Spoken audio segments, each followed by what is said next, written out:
Grandma's Handbag. Welcome back.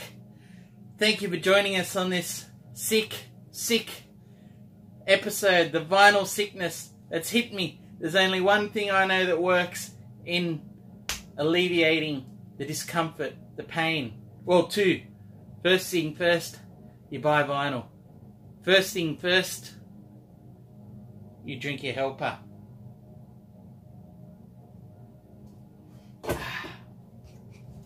Grandma's Little Helper. Akasha Amber Ale. This is a local craft brewer. 5.8%. Plenty of American hops. So IPA style, but an amber ale. You can see that there. Kind of a burnt toffee, a little bit in the malt bill. Plenty of hops. Citrusy, good flavour, good stuff. So the sickness. We all know about the sickness. This is kind of a genre itself in videos for the VC. And look, as you saw from that opening clip, it's about time I joined company with this, because it's just, this room is overflowing with vinyl, so much so I still haven't got my head around doing a new room tour. I need to do that. There's other videos I need to do that I got to show these records for first. But the sickness, we all know it comes in many different ways and formats. So I'm going to go through a few of those formats here. The very first sickness is a tape. That's what's the background sounds here. And we've got Troubled by Insects. So this is a tape. I found two tapes by this band just the other day. Just yesterday, in fact. Lovely handmade pieces out of California by the look of it. I'm not entirely sure. But anyway, limited edition cassettes. Lo-fi noise. I hope it doesn't interfere too much here. Alright, so from tape sickness, we go into the first bit of sickness.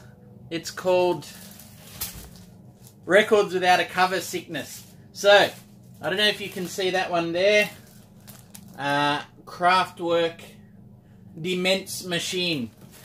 And you know how the sickness takes shape. You see an ad, a little post on a Facebook group, and it says, I've got these records, but no covers. Has anyone got the covers? And I said, well, I have this cover, but no record. And you've got that record, so how about we meet? And I met, and I thought this could be a dream come true, because I've got the cover for this, and that's elsewhere. Check an earlier video, you might see it for a prop. Anyway, but this person had a German copy, which is what I've always wanted, the German version, original versions of language versions of Kraftwerk. However, this has probably the worst vinyl cancer I think I've ever seen. To the point where I don't even want to play it. It could just destroy my dreams. However, I think my parting words to the guy was, you got to risk it for the biscuit. You got to be in it to win it. So I paid, I think, $10 or so for this now to never play it. It's awful, isn't it? It's the sickness, I tell you what. I mean, if anything's got the sickness there, can you see that on there? That is record vinyl cancer beyond anything I've ever seen before. So I just had to come clean with you on the sickness there. Record no cover sickness part 2. Found this for $5, which is a little more promising. It's actually not in too bad condition, but what we have is The Last Poets. I've seen a couple of people show this, and if it wasn't for the VC, I'd have no idea about it. But, yeah, look, I really haven't got around to spinning it yet, but The Last Poets, basically, what is it? Proto-hip-hop, jazz, poetry. 1970, I think it came out, and very surprised to even see that around. $5, no cover as it says on there, but given its precedence, I think Headley even mentioned it in a post the other day, so Had to pick it up because I've got the Sickness. Alright, this bunch of Sickness are so called because I originally had these on CD, but I need vinyl copies. So the Sickness, I'm doubling up. I know. Like, there are parts, I think James Griffiths has put it out there that, you know, he'll rarely, if ever, buy or double up anything of a CD collection on vinyl. But, you know, behind the camera here, I'm looking at over 1,000 CDs. I couldn't help that I grew up in the 90s, and that's where the majority of my music purchases were. I just wanted music, whatever format. So now, I want them on vinyl. And I'm getting them on vinyl. Slint, Spiderland. This is a very basic, standard copy. I think there's been a deluxe reissue pretty recently. But I was able to get this for about 16 or 17 Australian dollars. Very simple, nothing amazing on the press. I do like that it came in a straight poly sleeve though, you know. That's better than a lot of the plastic paper sleeves I think that most people get, so, you know, can't complain too much with that one. This one, nice solid press. If I don't say too much about the music now, it's because you're going to know what these are, and they may not need a lot of explanation. And secondly, as a spoiler alert, and I've probably been alerting you for 6 months, some of these, and I'll leave it to you which ones to guess, will turn up in my top 100 records, and I do want to get one of those out before the end of this year. Anyway, White Stripes, White Blood Cells, initially on CD for me back in 2001. This was the first album I got of theirs, so I needed this on vinyl. Nice heavy pressing, Third Man. Yeah, got that little inscription in the inner there. I haven't read that yet, actually. Where else can they go? Yes, where else indeed? Where else can this Sickness go? Down. Down to the next one. Iggy Pop, The Idiot. Alright, this is the first Iggy Pop album I ever owned on CD, going on 12 or so years ago now. Had a chance to grab this at a pretty decent price. I think it's a 2017 reissue. Read decent things about it as well. Universal, pressed at Record Industry, and yeah, look, for the decent money, really can't complain about the pressing. Music, of course, speaks for itself. Probably still my favourite. That said, had a chance to grab this for probably $20 brand new Australian, so what's that, 13 or 14 US. Snaffled that in a hurry. And the Sickness dictates that I still haven't heard this one, but I know that there's many big fans out there. You've got the Sales Brothers on drum and bass on there.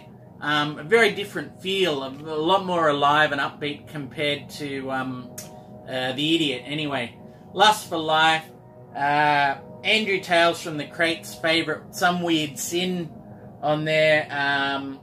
Turn Blue is just a complete classic. And then Tonight, what a great song, just a real woozy feeling, and The Passenger, complete classic. So there's no wonder I've been needing that for a long time, so I'm glad to get it. This one, another one, Cracked, got it on vinyl. Now, this is a mono version, 2014 press. It's coming up to its 50th anniversary this year, so there may even be newer presentations out. But look, what else to say about Village Green? Just a perfect snapshot of an idyllic or idealised English village life that's fast disappearing even in the 1960s. I wish I was there. That's all I can say. Oh, never a truer word than the helper. Helps me get through these. Alright, Belle and Sebastian, 4th album. Just a fairly standard press. I know I've got to get it out of this vinyl cancer cover. But I had the chance to get this for effectively $5 Australian, brand new, so was not going to let that go. For my mind, the last great album Belle and Sebastian did, I'm a big fan of the early stuff, when Isabel Campbell's in there, and I've been a fan of Belle and Sebastian since 1997, so really, really enjoy this album. Do I have a favourite song on there? The Wrong Girl, The Model, and there's brutal songs like the Chalet Lines. It's just a devastating piece on sexual assault, unbelievable stuff, and that's nearly 20 years ago that was going on. There's Too Much Love, just a really solid album. I think it gets panned a little bit, and unfairly so. Alright, Radio City, Big Star. Again, chance to grab this pretty cheap. You know, low 20s Australian. Repress on the Ardent label there. And look, what can you say about it? From that iconic William Eggleston photograph inwards, just captivating stuff. Much more ragged, raw, loose, unhinged, and somehow, in a way, more soulful, perhaps, I don't know, than number one record. I can never choose a favourite out of all three of theirs. They've all got their own genius to them. I don't need to tell you that. What a great album, though. Alright. This one, it's another CD. So all of these I've had on CD, apart from that second Iggy Pop I showed you there. And this one is one, I can't even remember if I've shown this in an earlier video. Anyway, I saw, was it, if not James Buttery, then Anthony Camploni was showing this. It got a reissue, Seafield's Kick, from 1993, and done on Modern Classics Medical Records. So double disc set, and this is some weird mixture between electronica with shoegaze and dub influences. Totally unique and of its own. I'll save a needle drop for another time, and that's a spoiler alert for you, but this is just an incredible album, and I realised that there was 1,000 copies repressed in 2014, and managed to track down a brand new one at not a cheap price. This was probably $50 to $60 odd brand new, but so glad to grab this. This is an immersive listening experience, and a true unheralded 90s classic. Speaking of classics, Legion Leaf Fairport Convention. This is just a stunning. I've seen a bit of a, I don't know about a wave of Fairport lately, but you know, Vinyl Boy Trigger had an album, a Vertigo Fairport's album, but the third album, this obviously is a repress, but that Pink Eye Island, the only time it's acceptable to have pink eye is that Island Pink Eye label. But yeah, beautiful, beautiful album. Sandy Denny on the vocals. Come All Ye, Renardine, which Christopher Keebler recently introduced one of his videos for. I know he's a fan of this song. Dave Swarbrick really makes his presence felt on here. Just a stunning album. Alright, not too many more to go here. Had to grab this. I just realised that I keep playing this album. So this one, found a decent price on Discogs all the way from Germany, an original press. To be honest, this is the only Jim O'Rourke that I've got. But yeah, look, still largely in the shrink. There's posters and bits in here as well. The artwork's mildly disturbing, and it's kind of a piece, but it's great at the same time. Love it. Really, really love it. There's a very Japanese sensibility to the artwork. Anyway, the music, incredible stuff. Double drummers on the album, just a real highlight for me. All downhill from here. There's a real wry humour I like in there as well. I don't know, it sort of fits into Americana for me, but what's Americana exactly? A great album is what it is, and again, you'll hear more later. That tape's gone, and I need to get out of here very soon as well. So that means one more record. This is kind of the sickness personified. It's a Grail of sorts. It's possibly the most I've ever paid for a record. It's a moment of sickness, of weakness, and I'm so proud of it, because, look, if love and vinyl is wrong, then I don't want to be right. The Clean.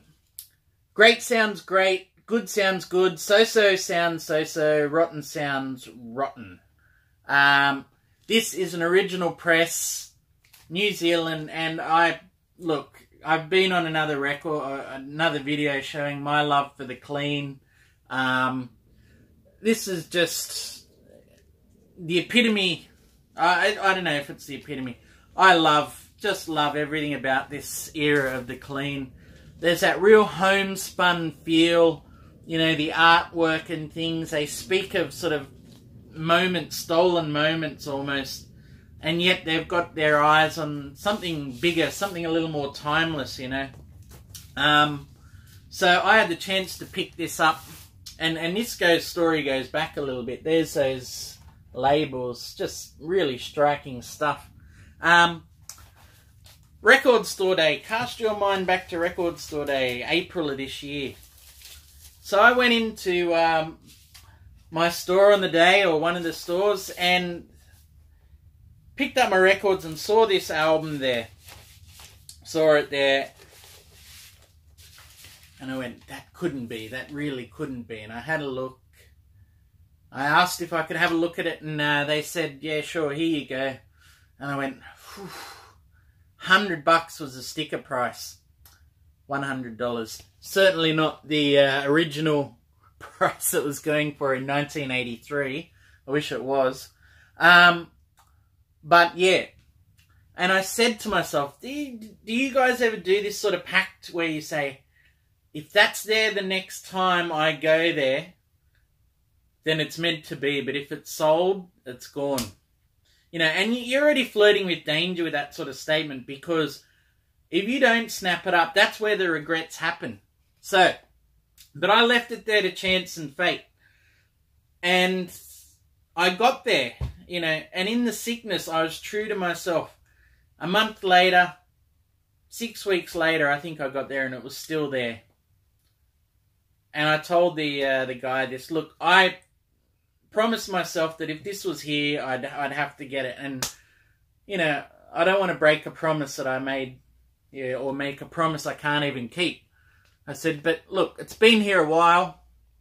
What's the best you can do for me? And he said, $90. And I'm like, yeah, that's tempting, you know, that is really tempting. And I said, can you make it $80? And he goes to me, for $80, it's probably worth my while to take it home and put in my collection. So, a 5-track EP, the most I've ever paid. Am I an idiot? Actually, it's 7 songs. I tell a lie.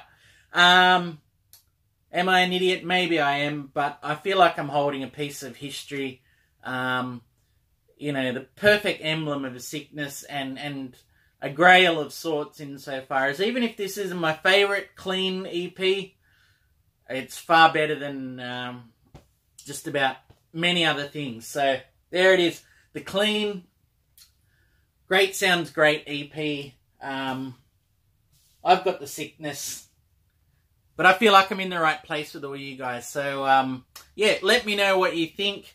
If you guys have had the sickness, what you think about doubling up CDs versus vinyl LPs, if that's acceptable, or you think there's a better way to, you know, invest your money into other vinyl. If you got a strategy on that one, let me know as well. In the meantime, I'm going to sit here with this. Enjoy. Thank you so much for checking in, everyone. Really appreciate all your support, especially in this time of the sickness, you know. But hopefully things will get better. And one way I know they'll get better is to buy more vinyl, buy more vinyl, buy more vinyl. Take care, everyone. Bye-bye.